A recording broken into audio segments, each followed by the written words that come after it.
Jeff Jones is a life coach and abundance trainer, and one half of the company Reclaim Your Joy.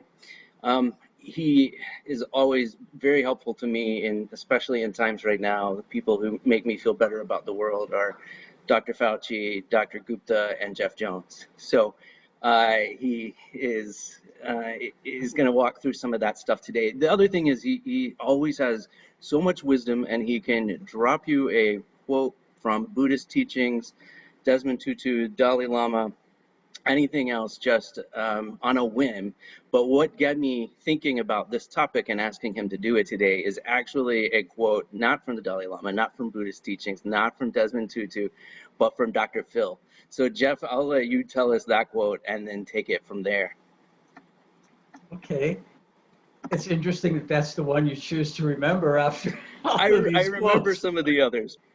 That's okay. So anyway, a lot of what I do is science-based, and a lot of what I do is based on Christianity, Buddhism, philosophy, good speakers and everything. And the science behind what I do all came from one thing, and that's that we have about 50,000 thoughts every day. 80% of those are negative, and we repeat 95% of those every day. And so the Dr. Phil quote came. It's a 1 minute, 4-second long video that I happened to see where he asked the question, a year from now, your life will be different. It'll be better or worse, but it won't be the same. Which do you choose? And I thought, well, shoot, if you got 50,000 thoughts a day and 80% are negative and you repeat 95% of them, I'm thinking the outcome's not real good. I need to do some work on this. And that was really the start of how I approached starting Reclaim Your Joy. And Randy, thank you for the title for this, because the title is perfect. Because if I have three things, if I have three columns, I put being present as one of the major pillars of everything that I do. Breath work, breathing as that second pillar, and being grateful as the third. And gratitude is the foundation of joy and happiness. So those three things. So can I ask people about their bathing habits, Randy? Is that okay? Sure, yeah, go for it. Okay.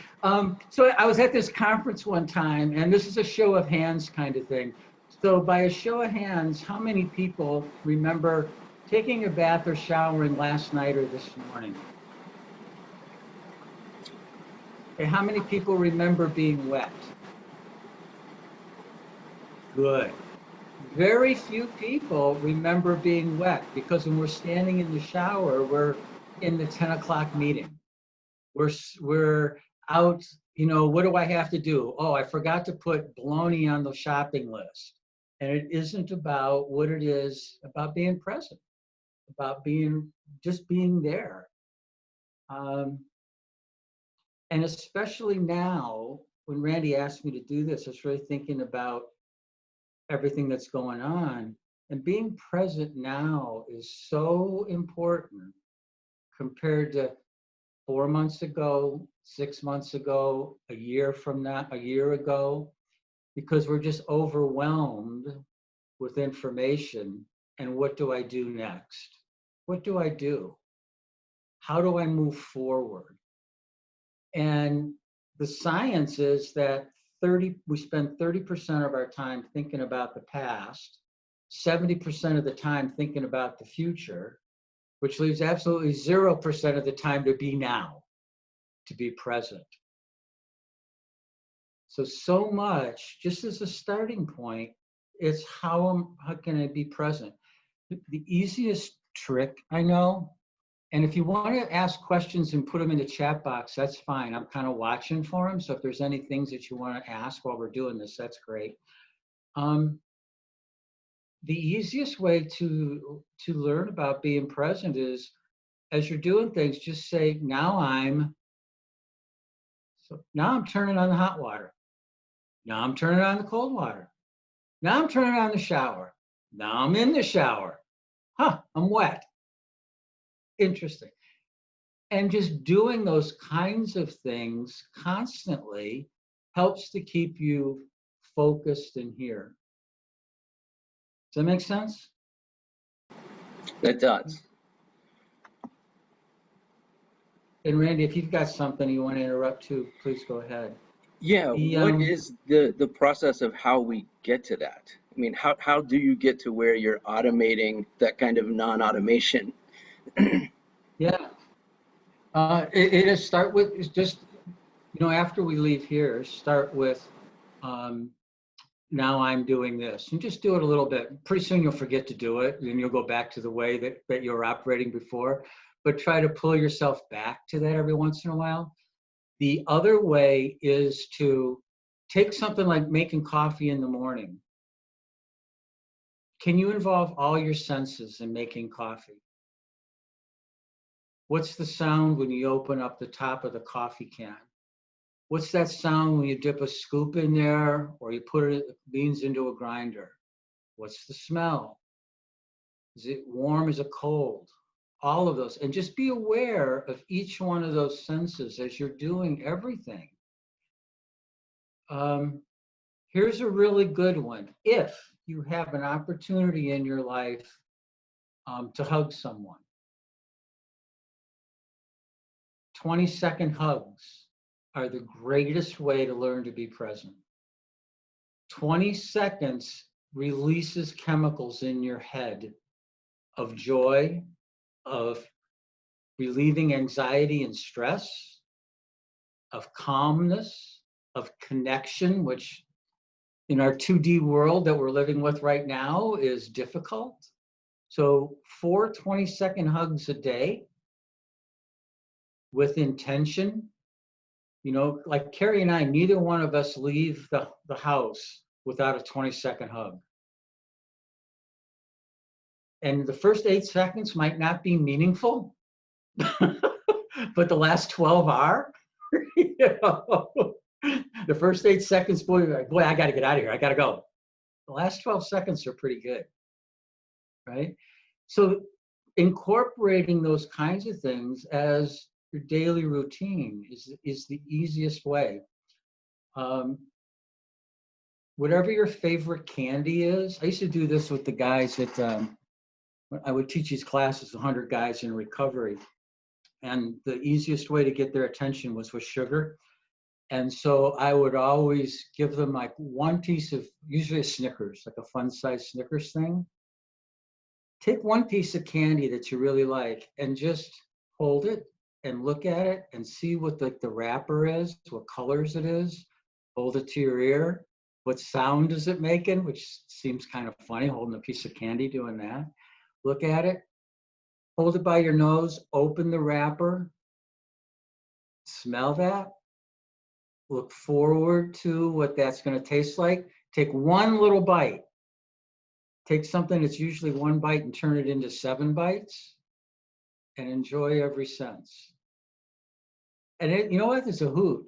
And plus, I can still see that visual of 100 guys sitting out there with Snickers bars like this. It was pretty good.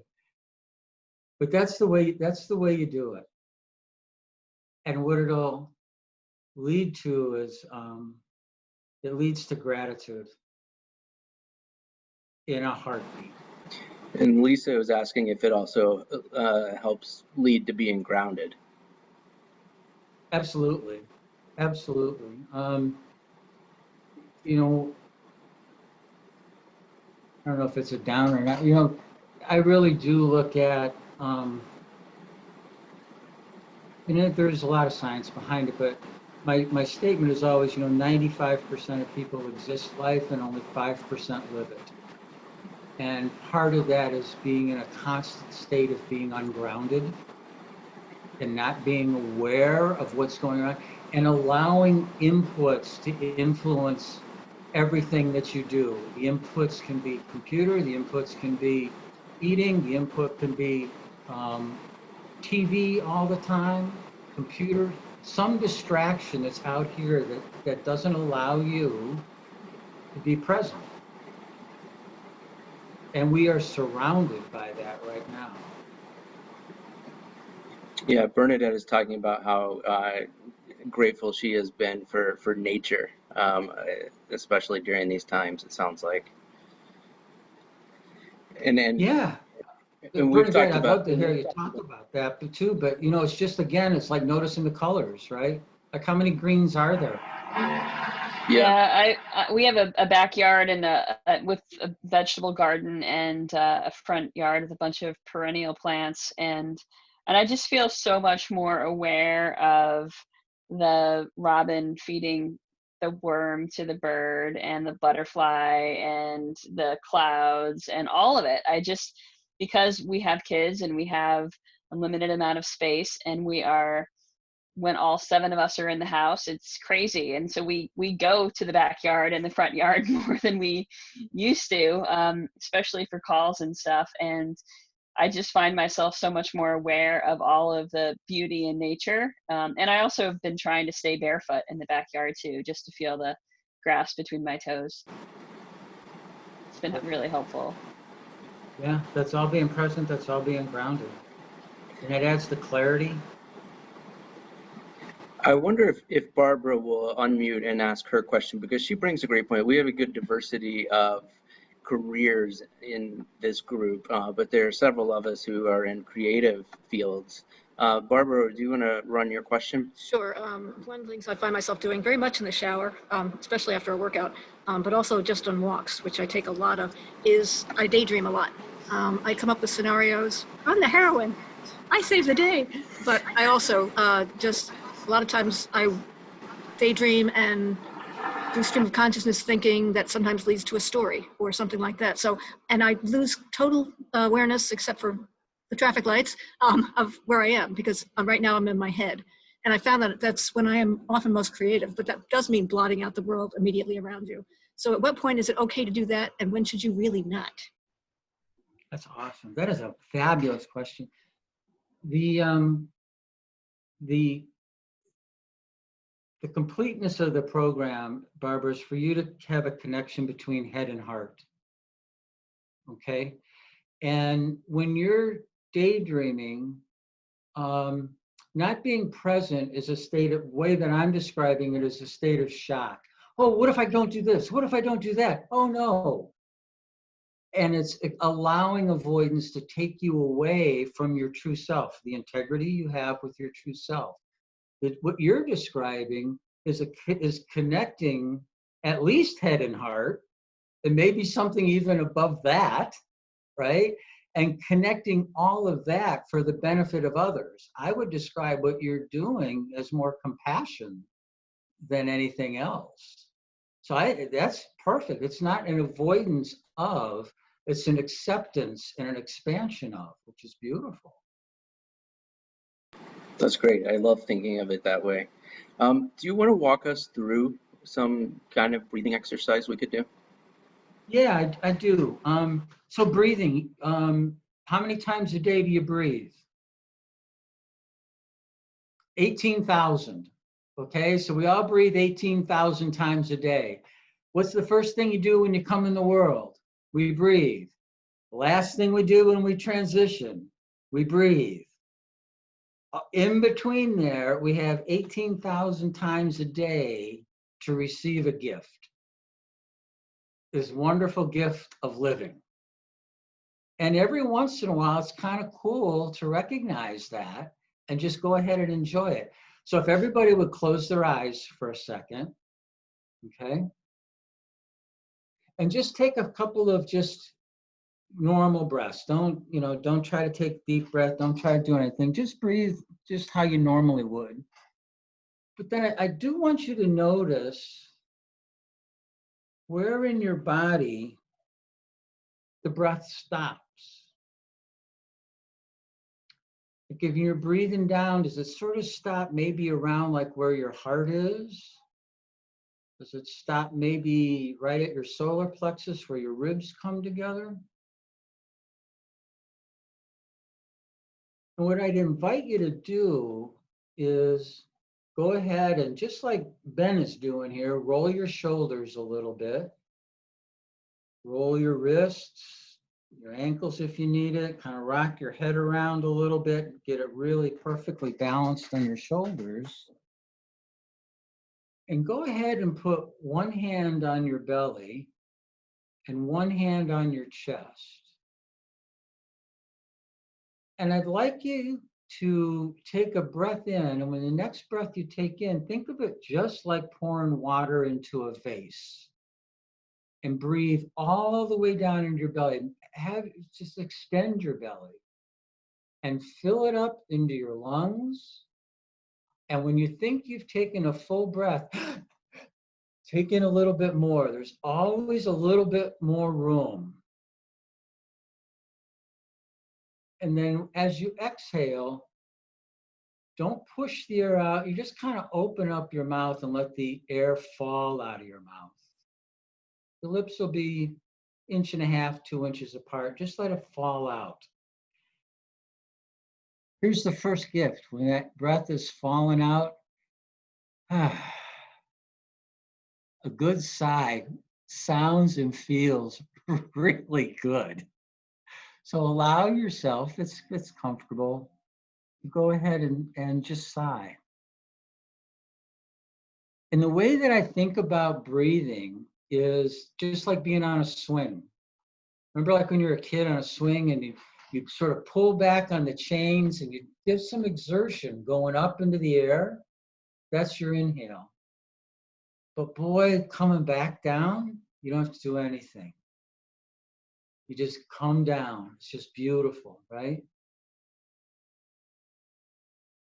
And then do that 2 or 3 times, and do that 2 or 3 times a day, and several things will happen.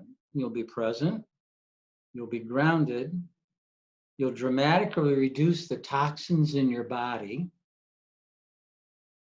Do this for 8 weeks, anxiety levels will go down, if that's an issue.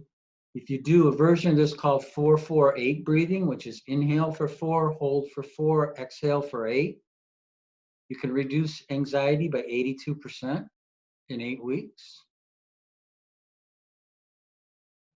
And it just feels good to take 5 minutes for yourself and get 6 or 9 good sighs in.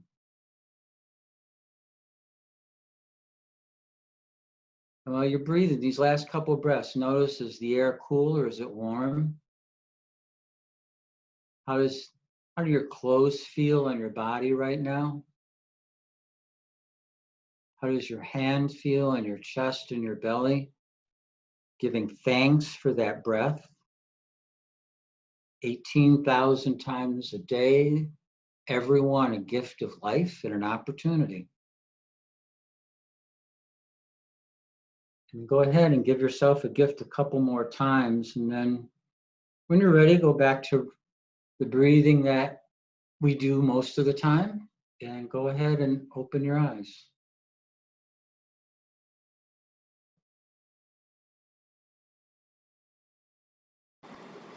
Does anyone want to share what that was like for them?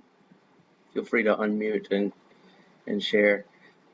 I know for me, I definitely felt it going deeper as soon as you said to put the 2 hands there. I immediately started breathing more fully.